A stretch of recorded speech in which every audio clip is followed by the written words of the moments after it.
Hai, welcome to Artocles.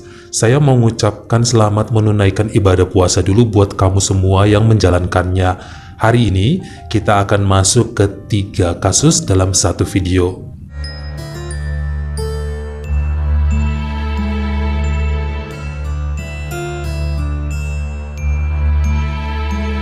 Seperti biasa, negara India selalu menyumbang satu kasus mengagetkan kalau saya ngebahas 3-in-1 case begini. Shiv Dayal Sharma adalah seorang kakek berumur 82 tahun yang cukup sehat dan fit di usianya karena rajin jogging serta mengkonsumsi makanan sehat demi hidupnya. Dia tinggal di wilayah bernama Alwar, Provinsi Rajasthan, negara India. Istrinya sudah meninggal sejak tahun 2016 dan Shiv Dayal hidup berdua aja dengan ponakannya yang bekerja di pabrik makanan. Meskipun sudah umur 80-an, tapi lelaki pensiunan polisi ini orangnya lasak dan gak bisa dilarang mau pergi kemanapun. Dia punya mobil, tapi udah gak berani berkendara lagi. Sering naik angkutan umum seperti bis atau kereta menuju kota lain untuk nemuin teman-teman lamanya ataupun mengunjungi cucunya Beto yang berada di wilayah Sikar, masih di Provinsi Rajasthan. Shiv Dayal hanya punya satu orang putri bernama Amina, ibu dari Beto, dan Beto adalah cucu semata wayangnya berusia 11 tahun yang selalu nelpon, kirim SMS ataupun video call pada kakeknya itu setiap hari, setiap jam bahkan, untuk menceritakan apa aja kegiatannya sekaligus nanyain kesehatan sang kakek. Itu juga alasan kenapa Shiv Dayal sering naik kereta api ke kota Sikar hanya untuk bermain, memeluk dan mencium cucu kesayangannya tersebut. Jarak kotanya sekitar 200 km yang bisa memakan waktu 4 jam perjalanan dengan kereta api. Kalau naik bus bakal lebih lama karena daerahnya macet banget. Sebenarnya Amina dan suaminya Tarkam beberapa kali nawarin ayahnya untuk tinggal bersama mereka aja di Sikar, karena nampaknya hubungan antara kakek cucu ini nggak terpisahkan. Kasian kalau Shiv Dayal harus naik kereta api sebulan 1 atau 2 kali sendirian hanya untuk bertemu Beto. Namun lelaki itu menolak karena di rumah mereka ada 4 orang adik dari Tarkam yang numpang hidup di sana. Jadi nggak enak aja rame-rame nyampur bersama keluarga dari menantunya. Berisik. Dia ingin ketenangan sekaligus jaga-jaga seandainya nyawanya diambil yang maha kuasa secara mendadak. Ya pengennya terjadi di rumahnya sendiri. Lagian dia masih kuat kok kalau cuma naik kereta. 4 jam perjalanan emang pegel, tapi worth it dan terbayar puas saat udah bertemu dengan Beto yang selalu semangat nyambut tiap kali sang kakek dateng sambil ngebawain jajanan atau mainan. Sejak awal Februari 2023, sebenarnya hubungan antara Amina dan Tarkam mulai tidak baik berkaitan dengan masalah keuangan, serta masalah 4 adik Tarkam yang dianggap cuma parasit. Tanpa mau ngebantu apapun, bahkan ngeberes rumah atau cuci piring bekas makan sendiri aja pada males, hingga sering jadi keributan pasangan itu. Dalam masa beberapa bulan setelahnya, Amina ngelarang Pak Shiv Dayal untuk mengunjungi mereka dulu ke kota Sikar, supaya nggak ngelihat percekcokan. Tunggu keadaan agak tenang, karena perempuan itu takut bapaknya ikutan emosi ngelihat situasi rumah tangganya, entar malah jadi sakit. Namun kakek tersebut sering mendapat info dari sang cucu yang nelpon cerita sambil nangis saat mendengar bahwa orang tuanya ngobrolin tentang perpisahan, perebutan hak asuh, dan hal lainnya yang berhubungan dengan harta gono gini. Tapi sekali lagi, Shiv Dayal nggak mau ikut campur karena segan sama menantunya. Walaupun hati kecilnya sangat ingin bertemu Amina buat ngebantu menenangkan jiwa dan tentu aja pengen jumpa sama Beto sebab udah kangen beberapa bulan gak ketemu. Namun, harus ditahan-tahanin dulu. Dia pun cuma bisa menangis dan hal ini dicurahkan pada ponakan yang tinggal di rumahnya. Karena dia satu-satunya pendengar yang baik. Semua sudah tiba pada ujung kesabaran saat di hari Rabu pagi 19 April 2023, Shiv Dayal nerima telepon dari Beto yang nangis, lalu cerita bahwa keadaan rumahnya jadi menakutkan. Siang harinya, dia nyuruh sang ponakan untuk nganter ke stasiun kereta Alwar, lalu dibelikan tiket menuju ke Sikar. Mereka ke sana jam 2 siang, dan ternyata dapet tiket untuk keberangkatan jam 6 sore. Sempat ya ditemenin beberapa jam, sampai kemudian pukul 5 ponakannya pulang karena besoknya dia harus kerja, dan si kakek langsung menuju ke peron area menunggu. Sedikit info keadaan di stasiun kereta Alwar ini mirip-mirip di Manggarai, Jakarta. Ada lebih dari 2 jalur kereta berlawanan arah, Dan orang yang lalu lalang di rel juga banyak, meskipun ada petugas keamanan yang coba mengarahkan sana-sini. Seriweh-riwehnya di Manggarai, tetap aja di India lebih riweh dan berantakan. Padahal jenis kereta yang akan dinaikin oleh Shiv Dayal termasuk jenis modern yang baru beroperasi 4 tahun, yakni Vande Bharat. Berikut ini adalah kesimpulan yang diumumkan oleh pihak kepolisian kota Alwar mengenai peristiwa yang selanjutnya terjadi. Sekitar jam 5.30 sore saat masih menunggu keretanya datang, tiba-tiba nih, Pak Shiv Dayal kebelet pipis. Namun toiletnya jauh dan orang yang antri udah pada desak-desakan. Kakinya mulai pegel dan kebas. Sampai sekelebat, dia ngelihat ada beberapa orang yang turun ke jalur kereta dan pipis di tembok deket peron gak jauh dari tempatnya berdiri. Wow, ini ide yang cemerlang. Cowok mah gampang, gak harus jongkok atau morotin celana. Makanya dia turun dari sebuah tangga dan ikutan pipis disembur ke tembok dekat jalur kereta yang bikin hatinya sedikit lega. Sayangnya di saat yang bersamaan, gak jauh dari sana, datanglah sebuah kereta Vande Bharat lain yang cuma akan lewat tanpa berhenti di stasiun itu.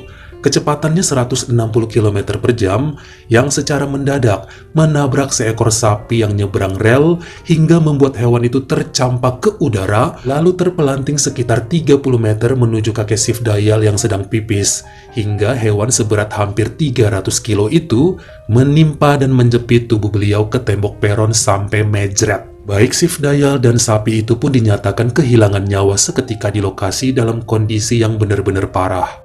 Menurut pihak stasiun kereta api Alwar, areanya memang seringnya dimasukin sama hewan-hewan liar seperti kucing, anjing, dan juga sapi. Sebenarnya udah dipasangin pagar baja area stasiun untuk menghindari. Kenyataannya, penduduk sekitar sering merusak dan menggergaji beberapa bagian pagar supaya sapinya bisa masuk ke sana. Sebab ada beberapa area dekat jalur kereta yang rumputnya masih terbilang lebat. Pihak stasiun meminta maaf atas peristiwa ini dan akan dijadikan pelajaran ke depannya. Pihak keluarga Sarma nggak mendapat ganti rugi apapun, sebab dianggap sebagai kecelakaan atas kecerobohan. Siapa yang suruh pipis di bawah peron kereta, itu juga termasuk pelanggaran. Akhirnya mereka cuma bisa ikhlas yang ngebuat sang cucu Beto sedih, tapi masih ada untungnya karena orang tua Beto sudah akur sekarang.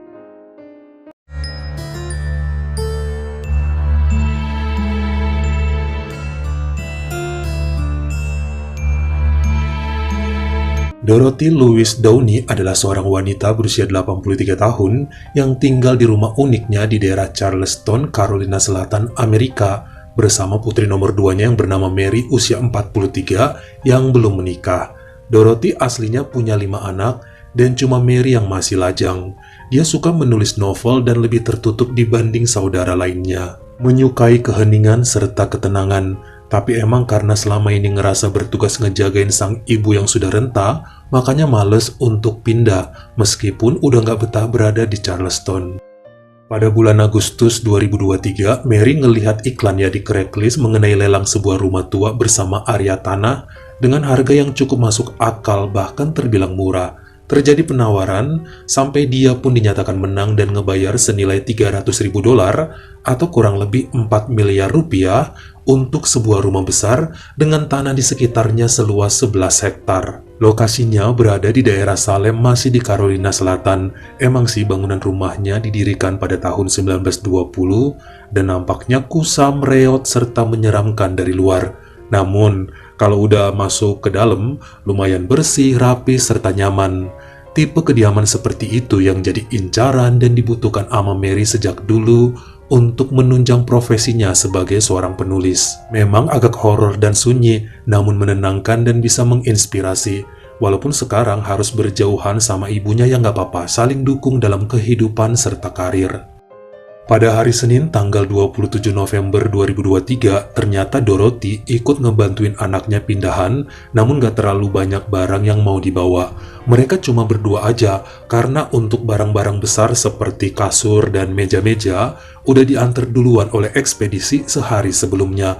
Mereka pun mulai menata beberapa perabot sana-sini sambil bercanda seru. Sampai sekitar pukul 2 siang, Dorothy menuju dapur untuk ngebawa beberapa gelas dan dirinya tiba-tiba kejeblos di lantai kayu dapur yang sudah rapuh.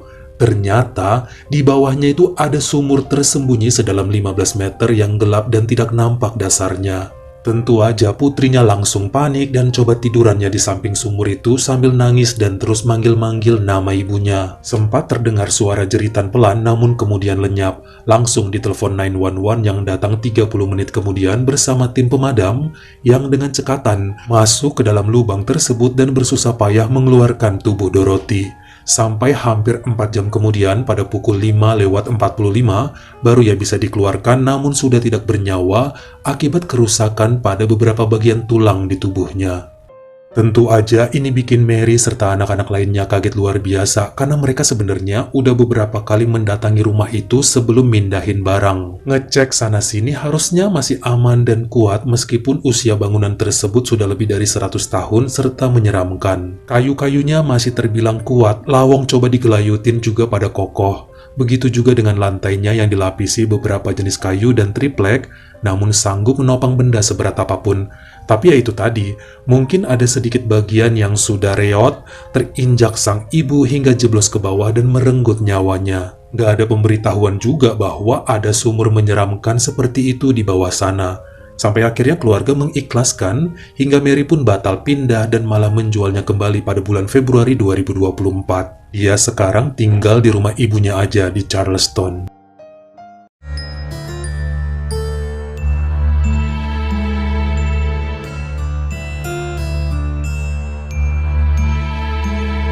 Untuk kasus berikut, saya cuma menyarankan supaya kita lebih menghormati dalam berkomentar, karena selalu aja yang salah adalah individualnya, bukan agama atau kepercayaan yang dianut atau profesi yang dijalankan. Wanita ini bernama Suor Christina Tejada, berusia 40 tahun, yang aslinya dari negara Filipina, namun kemudian bertugas sebagai biarawati di rumah ibadah Basilika San Siro yang berada di kota Genova atau Genoa di negara Italia. Dia terkenal cukup humble dan sangat disukai banyak kalangan, sering ngebantu jemaatnya, memberi pertolongan bagi kaum disabilitas, serta tidak segan dalam mengeluarkan uang banyak untuk penderita kelaparan, bukan hanya di Italia atau Filipina, namun hampir ke seluruh pelosok negeri di dunia.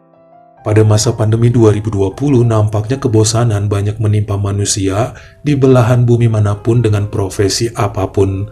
Tidak terkecuali Christina yang selama ini memanfaatkan sosial medianya untuk sarana membagi ilmu serta menyebarkan hal positif agar bisa jadi motivasi antar umat beragama dan juga manusia. Tapi manusia tetaplah manusia, sumbernya dosa.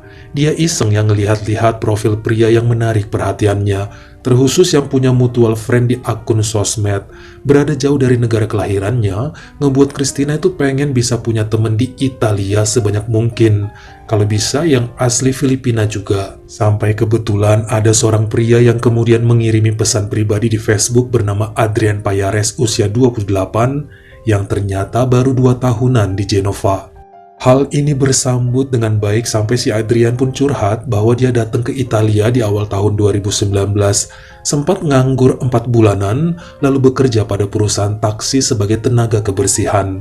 Baru kerja 8 bulan, udah terjadi pandemi, hingga dirumahkan dan perutnya terisi hanya dari bantuan teman-temannya yang kasihan. Utangnya udah numpuk dan mau balik ke Filipina juga saat itu masih terhambat larangan terbang internasional akibat lockdown. Selain emang duitnya nggak ada sama sekali untuk ngongkosin diri. Ini yang kemudian bikin kasihan Christina, yang emang dia kan berjiwa penolong dan mudah rapuh kalau ngelihat yang ngeluh akibat kelaparan. Makanya saat kondisi mulai membaik pada bulan Juni 2021, akhirnya diajak ketemu. Awalnya Adrian datang beribadah ke tempat perempuan itu bertugas, dan mereka banyak ngobrol mengenai segala permasalahan hidup. Bahkan sampai nostalgia segala tentang pengalaman perjalanan masing-masing dari Filipina kok bisa sampai ke Italia. Hubungan ini mulai menjadi pembicaraan suster lainnya karena sekarang Christina lebih banyak ngabisin waktu sama Adrian dimanapun. Dia melewatkan pekan doa dan juga bolos kunjungan jemaat dengan berbagai alasan. Ini tuh nggak pernah terjadi sebelumnya. Bahkan beberapa kali ngajakin lelaki yang lebih muda 12 tahun darinya itu datang ke rumah kontrakannya. Christina menyewa rumah 2 lantai bersama 3 biarawati lainnya, dan seharusnya sih ya, nggak diperbolehkan ngebawa tamu pria ke sana, walaupun cuma sebentar.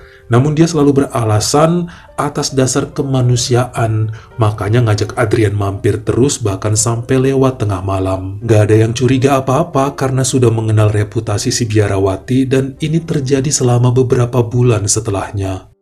Pada Selasa dini hari sekitar jam 1 malam, jadi udah masuk ke tanggal 24 Agustus 2021, ternyata ada warga dekat rumahnya ngelihat bayangan hitam di atas genteng rumah sewa para biarawati, lalu mengira mungkin ada maling, atau binatang, atau setan di atas sana yang berniat mengganggu pemilik rumah.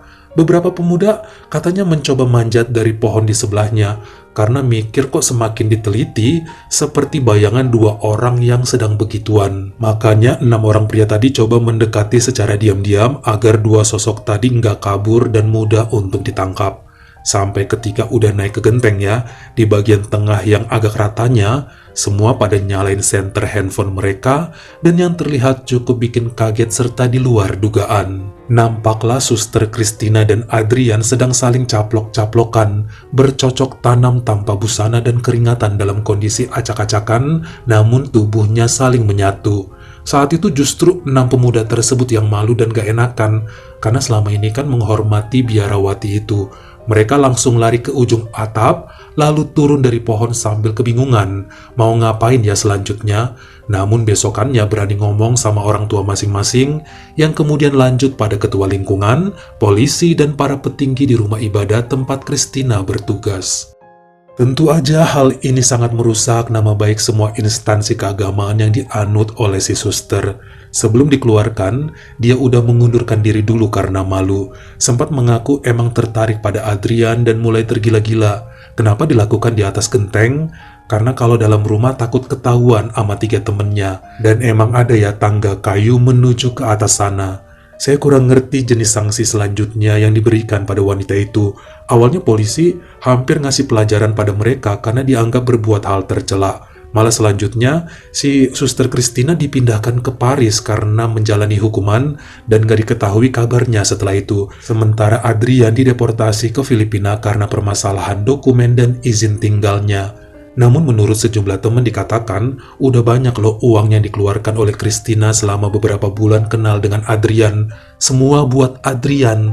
Alasannya sih untuk makan. Tapi beberapa kali cowok itu malah terlihat mabuk-mabukan bersama wanita lain dalam sebuah bar. Bagaimana menurut kamu? Mana dari 3 kisah tadi yang bikin mulut menganga, sampai harus ditutup pakai angkot supaya bisa mingkem? Kalian komen di bawah. Kalau kamu suka sama video ini, jangan lupa klik like serta tombol share-nya. Buat yang baru pertama kali mampir, atau udah sering mampir nih tapi belum berlangganan, jangan lupa klik dulu tombol subscribe dan juga dinyalain notifikasinya.